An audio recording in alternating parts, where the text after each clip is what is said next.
Le suivi médical des salariés et la vaccination. La protection des employés dans les entreprises face aux risques professionnels exige la mise en place de moyens de prévention adaptés, l'application stricte de mesures d'hygiène et des dispositions réglementaires en vigueur, ainsi qu'un suivi attentif assuré par la médecine de santé au travail et une attitude responsable de la part des acteurs du milieu professionnel. 1. La protection des salariés, obligations et droits. Notion sur le risque professionnel. Un risque peut être potentiel, possible ou avéré, réel. Concernant par exemple le risque infectieux, il est potentiel pour une laborantine qui manipule des produits biologiques infectés. Il est avéré lorsque cette laborantine est atteinte d'une maladie infectieuse contractée durant son exercice professionnel. Le risque réel présuppose donc la présence d'un danger, une bactérie circulant sur le lieu de travail par exemple, et d'un travailleur en contact de manière imprévue avec le danger au cours de l'une de ses activités de travail.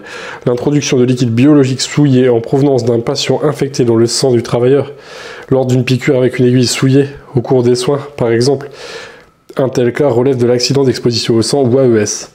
Pour que le travailleur soit protégé de ce risque, l'employeur doit lui procurer des moyens de prévention, équipements de protection collective ou individuelle, procédures sécurisantes locaux et équipements adaptés à l'activité, etc.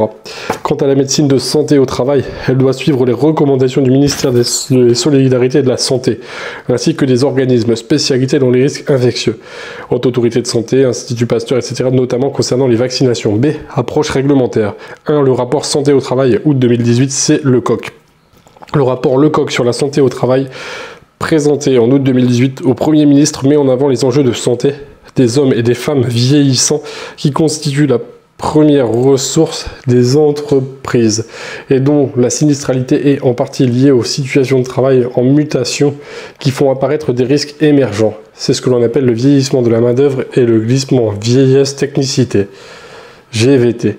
Toutes les préconisations qu'il propose articulent la santé globale et la santé publique avec le bien-être et la performance globale au travail. Plusieurs de ces recommandations ont vu le jour dans le plan santé au travail de 3e génération, PST3. Il reconnaît les effets positifs des plans de santé au travail antérieurs. Toutefois, il met aussi en exergue plusieurs problèmes en termes d'efficacité, notamment le millefeuille que constitue la prise en charge de la santé des travailleurs, ainsi que son approche réglementaire et l'obligation de sécurité trop restrictive, peu valorisante et innovante, en comparaison avec ce que pourrait être une véritable culture et une démarche collective de prévention des risques. 2. Le plan santé au travail, PST. Le plan santé au travail 2016-2020 est le 3e porté par la France. Il a la particularité de devoir s'intégrer dans la stratégie mondiale de santé, SNS, de 2018-2022. Il refond notamment le fonctionnement des médecins de santé au travail. Ce plan oriente les actions sur l'adhésion obligatoire des entreprises à un service de santé au travail, code du travail, la prévention avant la réparation. Il s'agit de développer la prévention primaire et la culture de la prévention. L'approche est tournée vers la promotion de la santé et le bien-être du travailleur, y compris au-delà du strict champ professionnel, ce qui relève du domaine de la santé publique et de la sphère privée. Pour cela, elle privilégie la sensibilisation aux risques, l'information et la formation des professionnels. L'évaluation des risques professionnels et les actions qui en découlent sont à poursuivre en veillant cependant à promouvoir la prise en compte des risques liés aux organisations. Les facteurs de risque psychosociaux, RPS, et ceux engendrés par les nouvelles technologies, notamment par l'utilisation d'outils numériques, risques émergents. En complément, la prévention prend également en compte les facteurs favorisants et défavorisants liés à la santé du salarié. Ainsi, par exemple, la médecine de santé au travail, dans une étude de poste, prendra en compte le risque professionnel inhérent au poste et à l'environnement de travail, mais aussi aux caractéristiques personnelles du travailleur dédié à ce poste. Organes d'essence, vaccination, poids, alimentation, sommeil, problèmes personnels, sociaux, constantes vitales, etc. L'approche devient ainsi globale et non centrée uniquement sur le travail. 3. La loi et décret de modernisation de la médecine du travail et ses services de santé au travail. La dernière loi relative à la modernisation de la médecine de santé au travail date de 2016, article 102 de la loi du travail du 8 août 2016. Elle a été précisée par un décret 27 décembre 2016, applicable au 1er janvier 2017. Le 14 février 2018, le Parlement a accepté les ordonnances Macron sur les modifications en matière de santé au travail. C'est approche collective de la santé des travailleurs. 1. La qualité de vie au travail, QVT. Contrairement à l'évaluation des risques psychosociaux qui nécessite une approche individuelle, la qualité de vie au travail requiert une approche collective et transversale des risques professionnels. Cette notion a pour avantage de s'intégrer totalement dans une démarche dynamique et transversale d'amélioration continue de la qualité et de la performance. Et ce, selon le concept relativement nouveau de productivité auquel le duo employeurs et partenaires sociaux, les représentants syndicaux sont attachés, car ce type de concept fait vivre l'entreprise et la développe. Maintien des emplois, promotion, formation, bénéfices partagés, valorisation salariale, œuvre sociale, etc. Alors 2, le maintien dans l'emploi. Le maintien dans l'emploi implique notamment la lutte contre la désinsertion professionnelle, qui se traduit par des professionnels absents au travail. Ces personnes peuvent, selon les cas, bénéficier d'une rémunération ou pas, lorsque tous les droits sont épuisés. Cette lutte concerne les problématiques de travail ainsi que tout ce qui entoure les professionnels, logement, addiction, environnement, désavantages liés à l'âge, au handicap, etc. Elle fait donc appel aux différentes politiques publiques. Les professionnels est considéré comme un tout et non comme un agent au service de l'entreprise. 3. Le dialogue social. L'idée majeure contenue dans ce plan réside dans le fait que les employeurs et les employés s'unissent en faveur de la santé des travailleurs, quelle que soit leur divergence d'avis sur d'autres sujets. D. Historique de la santé au travail. L'historique suivant démontre l'attention et l'avancée régulière des politiques qui président à la santé au travail, plus particulièrement depuis 2002, puis entre 2016 et 2019. Moins de 2500 ans avant notre ère, METM, médecin, veille sur la santé des ouvriers chargés de l'édification des pyramides. Hippocrate, 460 à 377 avant Jésus-Christ, et Galien, 131-200 après Jésus-Christ, décrivent les maladies qu'ils observent chez certains travailleurs en contact avec les métaux. En 1796, Benjamin Franklin reprendra et complétera ses travaux. XIIIe siècle, ouvrage sur l'hygiène professionnelle et sur les maladies des métiers, Arnaud de Villeneuve, médecin, publication reprise postérieurement en 1701 par un essai sur les maladies des artisans, Bernardino Ramazzini. Par ailleurs, Percival Pot-met en avant les conditions de travail des enfants, 1775-1840. Premier règlement ciblé par exemple le travail des petits ramoneurs, rapport Villermé sur l'état physique et moral des salariés des manufactureurs coton, soie, laine. 1874, création de l'inspection du travail. 1893, première association contre les accidents liés au travail. 1898, loi instaurant la notion de réparation de la perte de salaire en cas d'accident de travail. 1906, création de la commission permanente et de la spécialité des médecins du travail. 1910, premier code du travail. 1913, règlement sur l'hygiène et la sécurité au travail. À noter que les sources de ce règlement prennent appui sur la médecine légale. En effet, c'est à travers l'étude des décès que se sont identifiées leurs causes et donc déduits les moyens de s'en préserver. Après la Première Guerre mondiale, apparition de la notion de reclassement et du concept d'ergonomie, encore bien vivant à ce jour, adaptation du travail à l'homme et non le contraire. Leclerc et Mazel, médecin. 1923, création du premier service de médecine du travail au sein d'une entreprise, René Barthes. Ce service a pour mission d'assurer les soins d'urgence et les consultations, la sélection et l'orientation à l'embauche, l'hygiène industrielle, la prévention des accidents du travail et les maladies professionnelles, le conseil en organisation du travail et la recherche. 1930, mise en place d'instituts et de diplômes universitaires spécialisés en médecine du travail, reconnaissance de la présence de risques particuliers selon les emplois. 1942, développement des services de médecine de santé au travail dans les entreprises mais également externalisés. Charte du travail, obligation de recours à l'un de ces services pour les entreprises de plus de 50 salariés. 1946, loi précisant les fondements de la médecine du travail, financement, organisation, mission, visite médicale annuelle du salarié. 1982, création des comités d'hygiène, de sécurité et des conditions de travail, CHSCT. Dans les entreprises, les médecins de l'organisme ou du service de médecine du travail y est membre de droit et à voix consultative. 1990, détachement de temps, un tiers pour le médecin consacré à des visites sur les lieux de travail et à la dispense de conseils. Ce sont les actions en milieu de travail, AMT. Celles-ci font émerger une approche disciplinaire, ergonome, chimiste, préventeur ou gestionnaire de risque et préventive. Les fiches d'entreprise, fiches récapitulant les postes, les dangers, les ressources, les actions de prévention, etc., prennent forme. 2000, rapprochement avec les partenaires sociaux. 2001, mise en place du document unique d'évaluation des risques professionnels, DUERP, DUERP. 2002, loi de modernisation sociale avec transformation des services de médecine du travail en service de santé au travail. Ce changement de nom vise à démontrer que la santé au travail n'est pas uniquement une affaire médicale. 2004, Décret d'application de transformation de la médecine du travail en service de santé au travail. 2005 et 2010, plan santé au travail. 2011, loi réformant la santé au travail. 2016, loi travail numéro 2016-1088 relative au travail, à la modernisation du dialogue social et à la sécurisation des parcours professionnels. Adaptation du suivi de l'état de santé des professionnels en fonction des postes de travail et du salarié. Modification du régime des aptitudes et inaptitudes, plan santé au travail 2016-2020. 2017, lancement d'une mission sur l'avenir et l'organisation de la santé au travail. 2018, rapport Lecoq. 2019, deuxième mission de l'Institut général des affaires sociales, IGAS, sur les services de santé au travail, rapport sur la santé au travail dans la fonction publique. Dans le secteur public, le slogan de la santé au travail est devenu la qualité de vie au travail. Un devoir, une urgence, une chance. Mission et fonction des organismes de santé au travail. La mission des organismes de santé au travail est exclusive. Éviter toute altération de santé des travailleurs du fait de leur travail. La notion de pluridisciplinarité est essentielle dans l'atteinte des objectifs des services de santé au travail car elle conditionne la réussite et la pertinence des actions telles que la conduite d'actions de santé au travail tout au long du parcours professionnel du salarié, en particulier sur le lieu de travail. Les conseils aux employeurs. La lutte contre les addictions sur le lieu de travail, les actions pour faire face aux risques de pénibilité, d'usure et de désinsertion professionnelle, de harcèlement, les formations et l'accompagnement, le dépistage des risques, fiches d'entreprise, études de poste. 2. Les visites médicales des professionnels, principes et actions. A. Les principes de protection et de prévention. Afin de mieux comprendre les enjeux des visites médicales et professionnelles, voici quelques définitions. Évaluation du risque, mesure de la gravité et de la fréquence d'un risque. Précaution, disposition, action, mesures prises pour éviter un dommage ou en atténuer les effets. Prévention, ensemble de mesures. Action, attitudes, comportements qui tendent à éviter la survenue d'une maladie par exemple. Protection, fait de défendre, de protéger ses salariés, de faire en sorte qu'il ne leur arrive rien. Prudence, attitude générale par laquelle on s'applique à éviter les erreurs, à éloigner les dangers en se montrant attentive.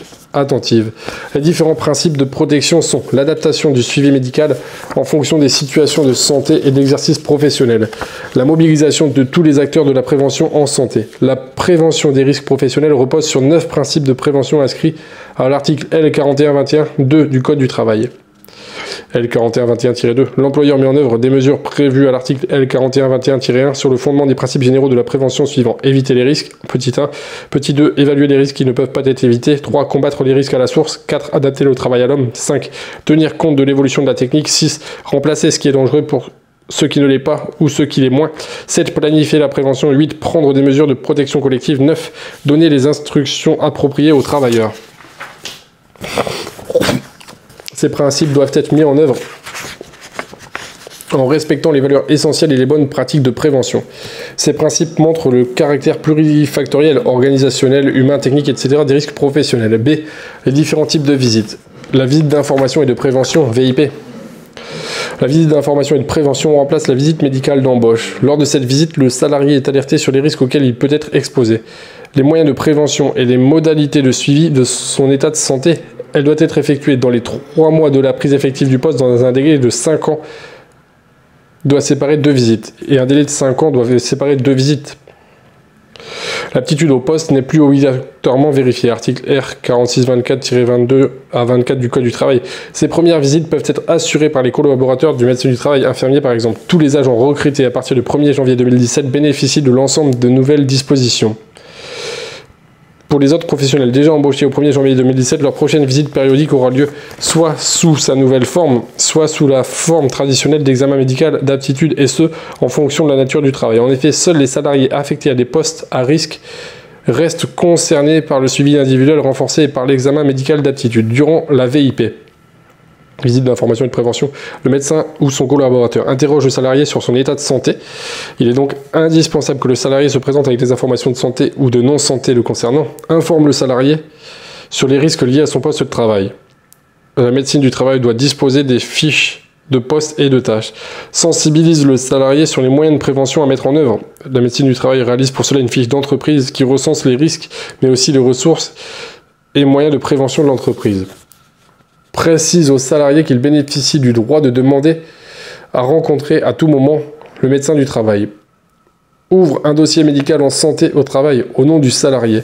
Délivre au salarié une attestation de suivi au travail et la transmet à l'employeur. 2. Le suivi ou le contrôle adapté. Ce suivi concerne les apprentis, les salariés travaillant de nuit, ceux âgés de moins de 18 ans, les personnes en situation de handicap et les femmes enceintes. Dans ces situations, le délai entre 2 visites ne peut excéder 3 ans et doit être fixé par le médecin. 3. Le suivi individuel renforcé. Ce suivi intervient dans le cas de travailleurs exposés à un risque avéré dont la profession nécessite une habilitation. La fréquence des visites est définie selon les postes. Certains travailleurs sont également concernés par une visite médicale de fin de carrière. Le médecin du travail peut y prescrire, s'il le juge utile, des examens spécialisés complémentaires réalisés à la charge de l'employeur. 4. Des cas particuliers. A. La visite de reprise. Elle a lieu après un congé de maternité, une maladie professionnelle, un congé de maladie ordinaire ou 30 jours et plus d'absence, un accident du travail ou un accident non professionnel. B. La visite de pré-reprise. La visite de pré-reprise a lieu durant l'arrêt de travail. Elle peut être proposée aux salariés, quelle que soit la durée de l'arrêt, et a pour objectif d'anticiper la reprise réglementaire, notamment si l'arrêt a duré au moins 3 mois. Elle peut revêtir un caractère indispensable dès lors que la reprise au poste antérieur, dans des conditions identiques d'exercice professionnel, pose question aux salariés concernés. En effet, l'employeur ne peut être le demandeur, toutefois, il peut la recommander au professionnel, de manière à lui fournir quelques indications sur les bonnes conditions de travail et d'organisation requises. C'est la visite à la demande. Une visite peut être demandée par le salarié, l'employeur ou le médecin. Le salarié peut réclamer la confidentialité de cette visite. Celle-ci a lieu en dehors des heures de travail. Lorsque la demande vient de l'employeur, il doit la motiver auprès du médecin et du salarié. Elle a alors lieu durant les heures de travail. Lorsque cette demande émane du médecin, l'employeur et salarié doivent la faciliter. C. Les aptitudes, aménagements et inaptitudes avec ou sans reclassement. A1. L'aptitude. La visite d'aptitude est remplacée par la VIP. Pour autant, il existe des situations où l'état de santé qui nécessite des aménagements ou des allègements de poste. 2. Les aménagements ou réserves. Dans le cas de l'aménagement, le médecin propose des mesures individuelles d'adaptation du poste ou de transformation de celui-ci. Dans l'aménagement, il peut s'agir de cibler certaines tâches ou le temps de travail. En l'occurrence, l'aménagement du temps de travail temporaire est appelé le temps partiel thérapeutique TPT. En tout état de cause, de tels aménagements s'entourent d'échanges entre le médecin et l'employeur du fait de leurs conséquences sur le collectif de travail et le fonctionnement de l'entreprise. 3. L'inaptitude au travail. L'inaptitude au travail peut prendre 2 formes, inaptitude au poste ou inaptitude à l'emploi. L'inaptitude au poste intervient lorsque l'aménagement de celui-ci n'est pas possible. Le changement de poste avec ou sans reclassement dans un autre emploi ou corps pour les agents du public devient alors nécessaire. Le médecin doit signifier ce fait en notant inapte à son poste de travail, reclassement nécessaire. L'employeur a une obligation de recherche de changement de poste avec reclassement ou non. Si aucun emploi dans l'entreprise ne peut correspondre à l'état de santé du travailleur, le médecin doit noter sur la fiche que l'emploi est gravement préjudiciable à la santé ou que l'état de santé du salarié fait obstacle à tout reclassement dans un emploi. Dans ce cas, le salarié peut demander une invalidité de l'employeur et l'employeur peut entamer une procédure de licenciement pour inaptitude à tout emploi dans l'entreprise. En cas de désaccord avec l'employeur, le salarié peut contester auprès des prud'hommes ou du tribunal administratif dans un délai de 15 jours. Le médecin appuiera son argumentaire sur l'examen médical et les résultats des examens complémentaires à l'étude du poste et des conditions de travail, les échanges avec l'employeur et le salarié. L'employeur appuiera le sien sur les emplois des postes dans son entreprise, les actions qu'il a engagées pour tout ce qui concerne les outils d'aide au travail et ses recherches en interne et en externe pour permettre aux salariés de conserver un emploi. 3. Les risques professionnels infectieux, la place de la vaccination. Alors, l'hygiène au travail. Les principes d'hygiène individuelle et collective. L'hygiène au travail est à la charge de l'employeur. Elle repose sur des installations notamment sanitaires, l'entretien des locaux et la mise à disposition d'équipements de protection individuelle. À l'échelon individuel, elle est sous l'influence des comportements personnels face aux risques infectieux. Les précautions standards de la vaccination font partie de ce champ individuel. Les précautions standards regroupent les règles élémentaires d'hygiène en milieu professionnel et en particulier dans le secteur de la santé ou du médico-social. Lavage des mains, friction hydroalcoolique, tenue professionnelle adaptée à l'activité, hygiène corporelle et vestimentaire, etc. Aborder des sujets intimes tels que la douche, les soins apportés aux ongles, aux pieds, aux cheveux, aux vêtements civils n'est pas simple. Entrer dans la sphère privée risque d'être perçu comme une forme d'intrusion, voire de harcèlement. Pour autant, les bactéries, virus, champignons, mycoses circulent sur les professionnels. Parties découvertes notamment sur les mains, les surfaces telles que les tenues de travail et les équipements. chaussures de sécurité, grands objets, et ils circulent dans les deux sens, domicile-travail et travail-domicile. C'est pourquoi l'hygiène individuelle participe à l'hygiène au travail, et inversement. Avec l'apparition de la Covid-19 en 2020, la sensibilisation aux notions de la transmission, de contagiosité et de contamination s'est renforcée. Les risques biologiques infectieux a pris forme. Au-delà des obligations de l'employeur concernant le fourniture, l'équipement des locaux, l'organisation du ménage, les contrôles sanitaires, eau, légionellose, l'assainissement de l'air, les marches en avant, du plus propre au plus sale, qui évite la contamination microbiologique des éléments en présence, le domaine des vaccinations, celle obligatoire et celle liée au travail, n'est pas de son ressort. Cette forme de protection individuelle qui exerce un impact sur le collectif est gérée par le médecin du travail. 2. Les équipements de protection individuelle EPI. Ces équipements ont vocation de protéger le travailleur d'un ou de plusieurs risques professionnels. Leur utilisation dépend des informations fournies dans le document unique d'évaluation des risques professionnels, DUERP. Il ne constitue pas une fin en soi, mais un outil supplémentaire de protection, une fois que la plupart des dangers et menaces ont été traités. Selon l'article R 4311-8 du Code du travail, les EPI sont des dispositifs ou moyens destinés à être portés ou tenus par une personne en vue de la protéger contre un ou plusieurs risques susceptibles de menacer sa santé ou sa sécurité. Ils sont classés en 3 catégories, 1, 2 et 3. Pour ce qui concerne leur usage courant de protection des risques infectieux, ils doivent être facilement accessibles et identifiables par le professionnel. Masques, gants, lunettes de protection, chaussures de sécurité adaptées à l'activité. Par nature, les EPI sont réservés à un usage personnel. Leur entretien et leur maintien en état peuvent être assurés par un professionnel. Il en est ainsi par exemple pour les gants en coton et les chaussures de sécurité, voire des casques de protection. Mais ils peuvent aussi être destinés à être utilisés par plusieurs personnes. L'employeur devant alors veiller à ce que leur emploi ne pose pas de problème de santé, par exemple bottes de douche égale sur chaussures à usage unique. Casque de protection égale charlotte d'hygiène à usage unique. Ce qu'il faut retenir, c'est que les mesures de protection collective sont prioritaires sur les dispositifs de protection individuelle. Ces EPI sont aussi vieillissants et peuvent constituer une source de danger. Pour qu'ils soient efficaces, il faut se conformer aux instructions et notices en matière d'entretien et de désinfection, de conditions de stockage ou d'entreposage, et veiller à leur délai de péremption, faute de quoi ils peuvent représenter un danger pour leurs utilisateurs, les bénéficiaires du service et les proches. Le service de santé au travail est là direct. Direction régionale des entreprises, de la concurrence et de la consommation du travail et de l'emploi sont des relais d'information et de conseils à l'employeur s'agissant de sa politique à l'égard des EPI. Une rubrique EPI peut être spécifiée dans le règlement intérieur du personnel. Une éventuelle inaptitude au port d'un EPI et un défaut d'obéissance à une règle peut conduire le médecin du travail à prononcer une inaptitude à l'exercice de la fonction où l'employeur à un licenciement pour faute grave. B. Les organismes biologiques. Les agents infectieux rencontrés sur les lieux de travail sont essentiellement les bactéries et les virus. Ils peuvent être intimement liés à l'activité professionnelle. Le travailleur exerçant dans les égouts, des centres d'épuration, les services infectieux, etc. ou provenir de l'extérieur, épidémie de la grippe, Covid-19, etc. Les bactéries sont des micro-organismes vivants très petits, invisibles à l'œil nu, qui se multiplient rapidement et contiennent des toxines qui rendent malades. Elles sont dites pathogènes, leur forme, leur taille sont très variables, ce qui permet de les classer. Elles s'épanouissent dans les milieux humides, riches en sucre, sous l'effet de la chaleur corporelle. Les virus sont plus petits encore et pénètrent dans la cellule hôte, utilisent tous ces composants et se multiplient jusqu'à la mort de la cellule. Les traitements classiques sont, pour les bactéries, les bactéricides sur les surfaces et les antibiotiques, et pour les virus, les virucides pour les surfaces et les antiviraux, comme l'interféron dans le cas d'une hépatite virale affectant le foie. C'est les mécanismes de défense. Les mécanismes de défense du corps humain ou animal dépendent des systèmes immunitaires.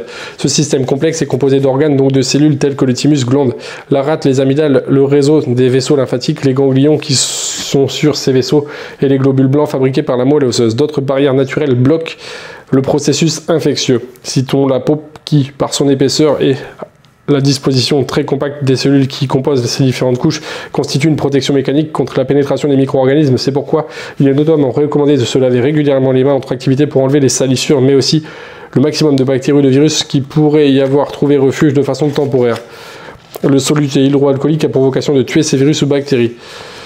À cette protection mécanique s'ajoute la protection d'ordre chimique. Elle est assurée par les sécrétions en provenance des glandes et des muqueuses. Celles-ci contiennent des enzymes et des produits chimiques qui ne conviennent pas aux bactéries. Ce sont les larmes, la sueur, les sécrétions vaginales, la salive, etc.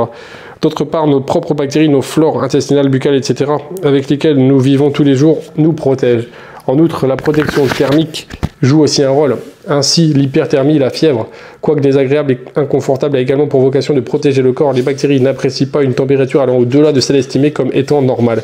De même, les globules blancs, les leucocytes, interviennent pour la protection immunitaire de l'organisme. On trouve deux types d'immunité, l'immunité innée et l'immunité acquise, qui chacune joue un rôle bien spécifique dans la défense de notre organisme. 1. L'immunité innée.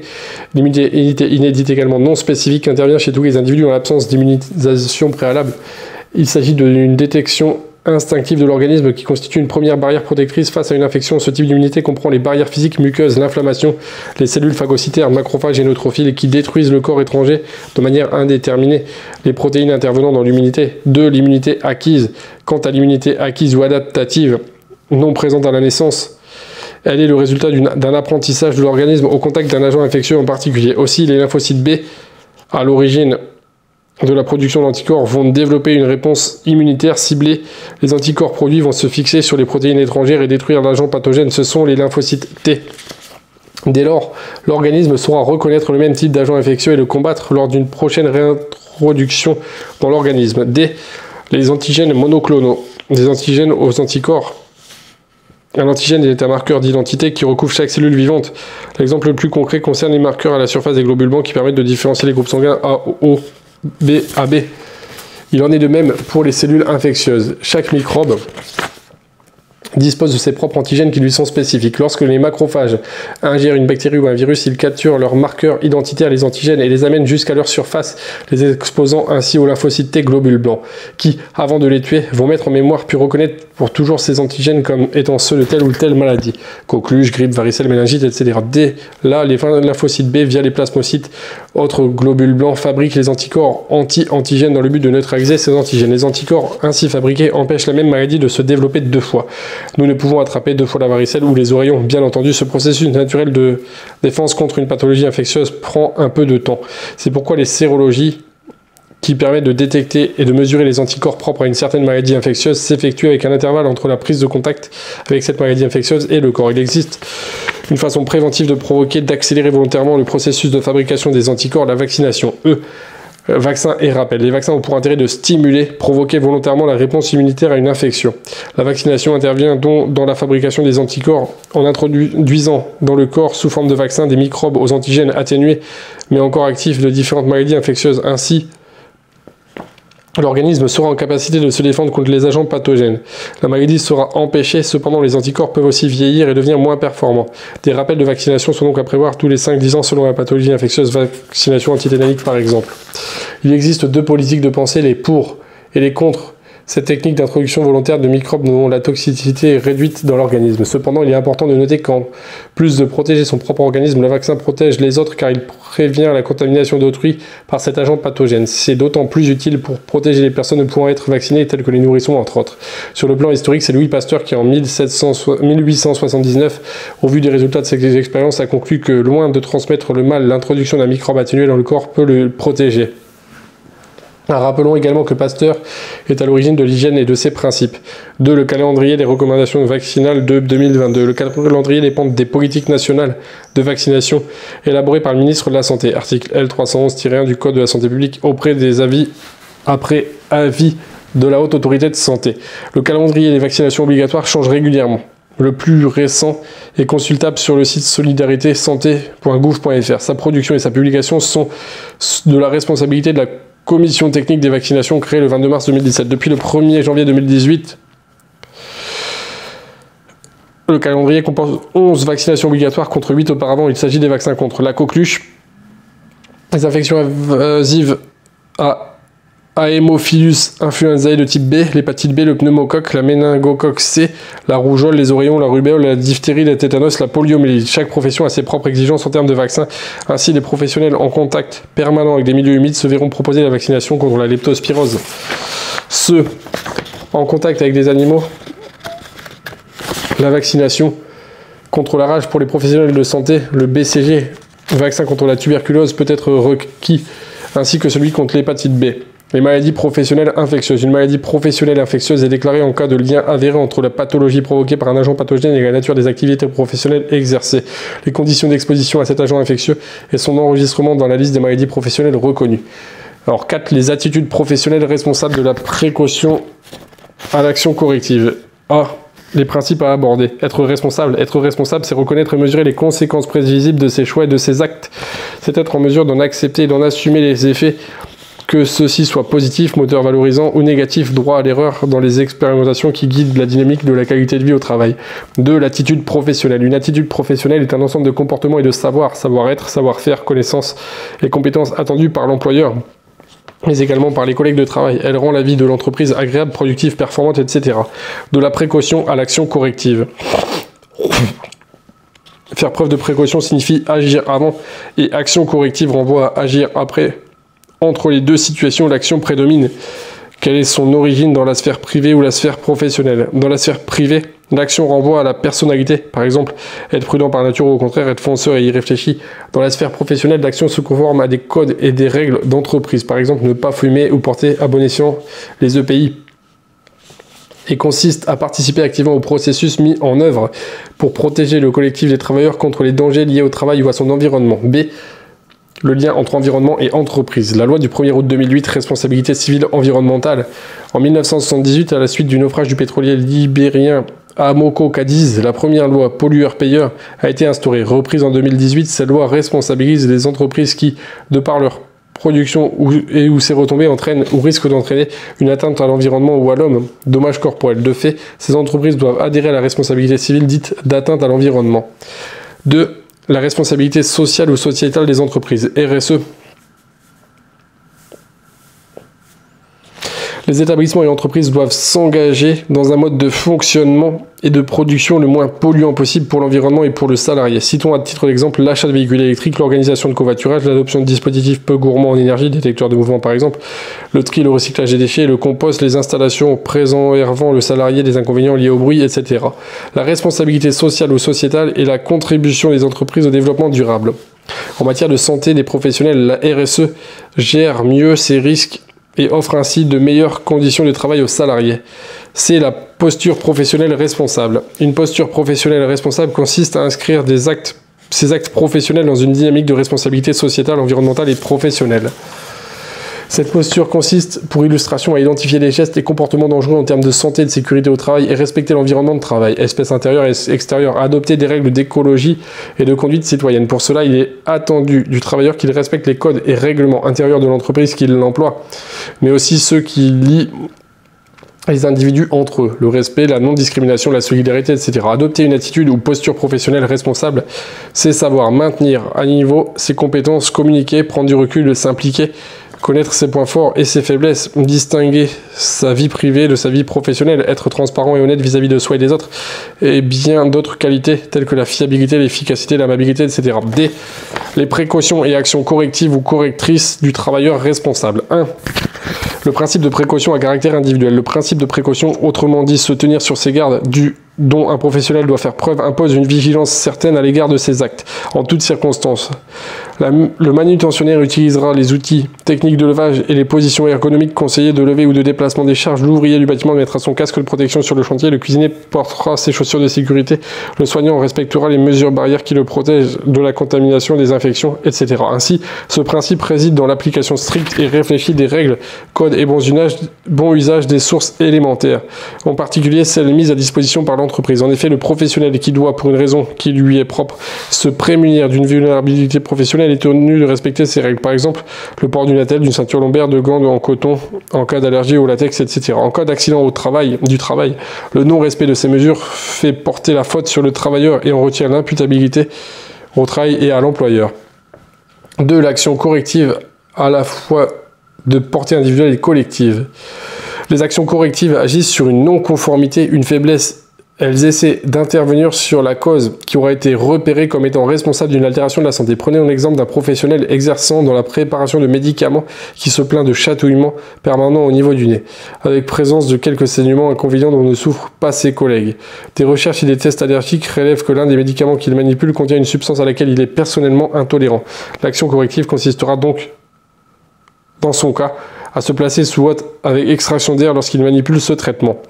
Cette nouvelle mesure de protection pourra, si besoin, s'appliquer à l'ensemble des préparateurs car il y a une notion désormais connue de risque. Elle acquiert donc une portée collective, bien qu'elle soit à l'origine un professionnel ayant présenté des dommages physiques. 3. Action corrective à portée individuelle. L'action correctrice de portée individuelle. Donc l'action correctrice vient modifier une façon d'agir ou d'être non conforme à celle qu'il est attendues ou préconisées pour se prémunir d'un risque et préserver sa santé. Prenons l'exemple d'un salarié qui, plusieurs fois, déclare un accident de travail de même nature, chute en descendant les escaliers de son étage au rez-de-chaussée, en sortant du travail ou lors d'une prise de pause. Ces escaliers sont conformes et ne présentent pas de risque particulier, aucun accident d'ordre professionnel n'est survenu à cet endroit. L'enquête démontre que le verre correcteur à double foyer du salarié ne sont plus adaptés à sa vue, il perd ainsi la notion de relief, fait des pas trop grands ou trop petits par rapport à la taille réelle des marches. L'action correctrice consistera pour le salarié à consulter un ophtalmo pour se faire prescrire de nouveaux verres correcteurs et les portées de l'action correctrice est donc ici à portée uniquement individuelle.